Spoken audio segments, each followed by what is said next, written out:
కోల్పోయిన ఆశీర్వాదాలు మళ్ళీ వస్తాయా? చాలా నష్టం పొందుకున్నానండి, అసలు ఆ నష్టం పూరించబడుతుందా? Is it possible? చాలా లోతుకు దిగిపోయామండి మేము, కానీ పైకి లేవనెత్తబడగలమా? అందరూ మమ్మల్ని చాలా నీచంగా చూస్తున్నారండి, మళ్ళీ సమాజంలో ఒక విలువ మాకు వస్తుందా? We have lost everything, can we regain?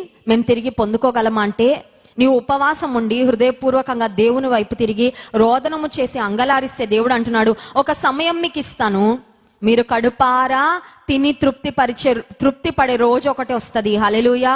ఈ రోజుల్లో చాలా మందికి ఉన్న కష్టాలను బట్టి ఎంతో శ్రేష్టమైన ఆహార పదార్థాలు వండుకున్నా వాటిని తినాలనిపించదండి.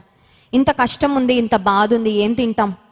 కొంతమంది ప్లేట్ ముందు పెట్టుకొని ఆ ప్లేట్లోనే వాళ్ళ కన్నీళ్ళు గారుతూ ఉంటాయి, ఎందుకంటే పరిస్థితి బాగాలేదండి. ఇది తినాలని కూడా అనిపించట్లేదండి, ఈ భోజనం తింటున్నా కూడా ఏదో తృప్తి మాత్రం అనిపించట్లేదు.